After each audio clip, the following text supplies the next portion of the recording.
Amen. Declare that every morning. Okay, if you don't declare that, you're miserable. Okay. Okay.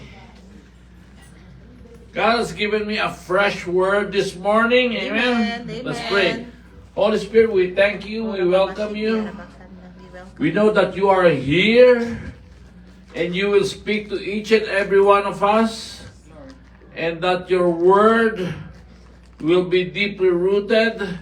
It will open our mind so that we will have the mind of Christ, and we will have an open heart to receive your word, and it will be deeply rooted in our life, causing change for today. In Jesus' name, Amen. let's all declare, I am what the Bible says. I am. I have what the Bible says I have. And I can do all things through Christ who strengthens me. Amen. Okay. Let's start. Okay, God gave this morning to me around 4 a.m. Amen. Releasing your full potential for 2025. Say to your neighbor, that's for you. Receive it. Okay? Becoming the best version of yourself. Okay? Get ready to release the greatness of your destiny that God put in you. Baka nakabound pa yun dyan eh. It might still be embedded. Break free from your limitations. Rise above the challenges and experience a life filled with purpose, joy, and fulfillment. Say to your neighbor, that's for me. Don't get it. It's mine.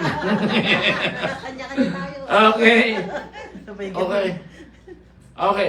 Embracing your full potential is the first and most powerful step in transforming your life for 2025. Amen. Sabi sa katabi, hoy gising! Wake up. Wake up! Batukan mo! No, okay. Wake up! So often, we hold ourselves back. Not because of what we lack, but because of what we believe we are incapable of. Say to your neighbor, not me. Not me, Pastora. Deep inside, we all have dreams and desires and aspirations. These dreams and aspirations was placed in our heart even before we came to this world. Amen. Say to your neighbor, did you know that? Did you know that? However, many people don't pursue them because they doubt themselves. Say to your neighbor, not me. Not me. Thinking that they are not qualified, not talented enough, or not deserving of success. Say to your neighbor, is that you? Is that you? But did you know you have more potential within you than you could ever imagine? Jesus. Say to your neighbor, did you know that? Did you know that? Wake up! Genesis 1:20 image after our likeness, and let them have dominion over the fish of the sea, over the birds of the heavens, and over the livestock, and over all the earth, and over every creeping thing that creeps on the earth. Dominion and greatness is in you, just waiting for you to burst forth and release it.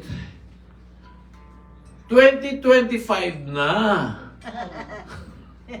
Ilabas nyo na. Bring it out. Amen? Amen. The first thing you must do, one, is to recognize it and realize the great potential in you.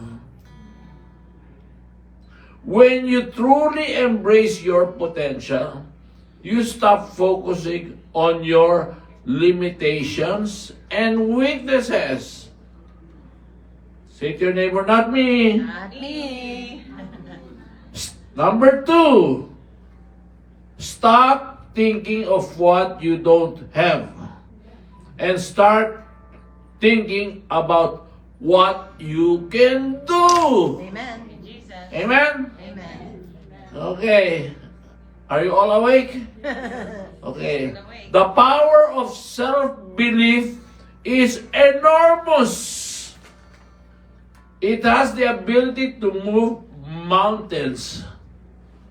Mark 11:24, assuredly, I say to you, whoever says to this mountain, be removed and be cast into the sea, and does not doubt in his heart, but believes that those things he says will be done, he will have whatever he says.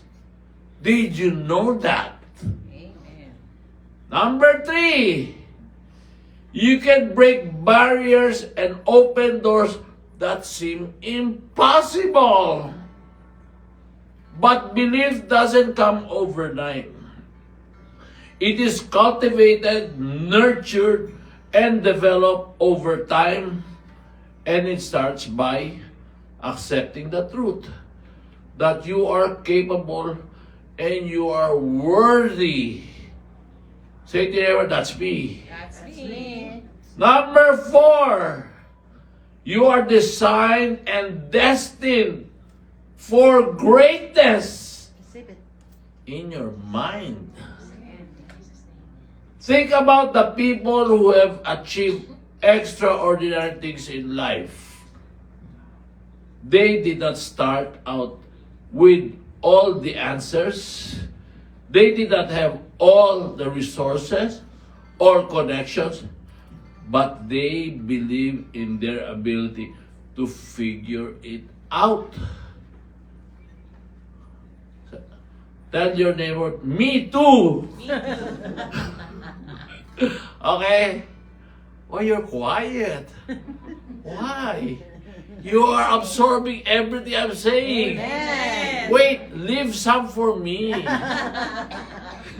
Number 5. They did not let fear and failure keep them stagnant. They used them as fuel to grow and go forth. Embracing your potential means you no longer let fear dictate your decisions. Fear of the unknown, fear of making mistakes, fear of rejection. These are natural feelings, but they are not meant to hold you back. Say to your neighbor, not me. Not me. It's 2025. They are meant to help you grow and teach you resilience and remind that growth is never a straight line. Your potential is not something that is limited by circumstances or by the opinions of others. It is important to understand that your past mistakes, your challenges, or even your current situation don't define who you are or what you can become. Say to your neighbor, wake up! Wake up. Embracing your potential is seeing beyond your circumstances. It's about choosing to believe that there is always more in you than what the world sees in first glance. When you embrace your potential, you also begin to see opportunities where others see obstacles. Life is filled with challenges. It's easy to get discouraged when things don't go as planned. But your potential is not determined by what happens. For growth, every obstacle is a chance to develop new skills and strength. It's about taking each setback and using it as a springboard for your success. Lastly, embracing your potential also means taking responsibility of your own growth. No one is going to come and hand you your success in a silver platter. It's something you must work for. Amen. It's about making decision every day to put in the effort to learn, to adapt, and to keep moving forward with God even when things get tough. Amen? Amen. Well, let me review. Releasing your full potential now, not tomorrow. Number one, realize that great potential is in you. Number two, stop thinking of what you don't have and start thinking of what you can do. Number three, you can break barriers and open doors that seem impossible. Number four, you are destined and designed for greatness. It starts in your mind. Amen. And number five, they did not let fear and failure keep them stagnant. They used them as fuel to grow and go forward. Amen. Let's pray right now. Father God, we thank you, God, We thank you, Jesus. for your word, for opening our mind, Yes, Lord. waking us up to these new things, these new revelations you are giving us.